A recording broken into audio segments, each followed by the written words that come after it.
అందరికీ నమస్కారం.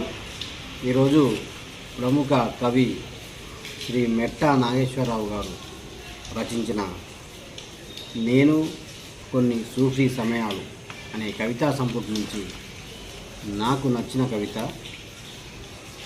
విశ్వమంత జ్ఞానపీఠం.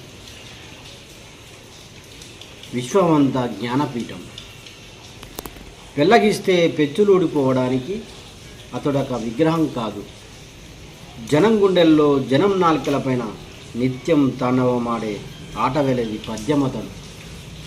అచ్చ తెలుగు నోట మాటి మాటికి ఊరే లోకోక్తి, ముసుగు వేసుకున్న దొంగ కాలాన్ని బట్టబయలు చేసినవాడు, బూజు పట్టిన మెదళ్లను శుభ్రంగా స్నానం చేయించినవాడు, మౌఢ్యపు నోళ్లు మూయించిన వెలుగు రేఖ, ఖండాలను దాటిన అఖండ తెలుగు పద్యమతడు.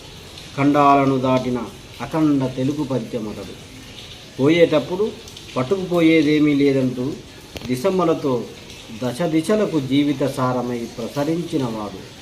అతడి చేతిలో నిజాలెన్నో కుండబద్దలు కొట్టుకున్నప్పుడు కపట జనులు తలలు పట్టుకున్న గుట్టుమట్టు రట్టు చేసిన యోగి. అతడి పద్యం ప్రసరించిన చోట చిత్తశుద్ధికి వేడుక. అతడి చరణాలు తొక్కిన నేలల్లో భ్రమల పాదాలు చిత్తగించాయి.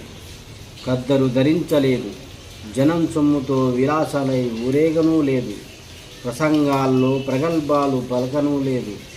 కానీ అందరం పలకపై దిద్దే అక్షరమైనవాడు.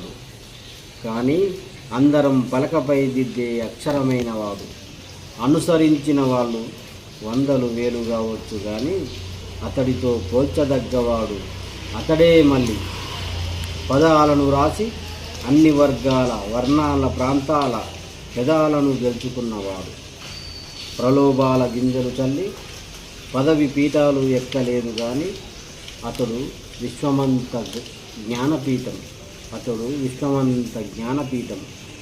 విగ్రహాల్ని కదిల్చినట్టు జనం హృదయాల్లో ప్రతిష్ఠించుకున్న పద్య విగ్రహాన్ని కదల్చగలరా?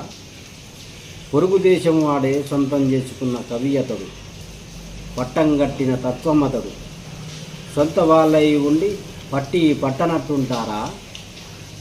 ఒక్కసారైనా అతడి పద్యాలను చదవండి. కాకికి కోకిలకు తేడా తెలుస్తుంది. సాధారణమేదో అసాధారణమేదో తలకెక్కుతుంది. ఉత్తుత్తి మాటలతో విర్రవీగే పెత్తనమా అతడొక రాతి విగ్రహం కానే కాదు, మనిషితనాన్ని మొలిపించే విత్తనం, అస్తమయమే లేని సూర్యోదయం.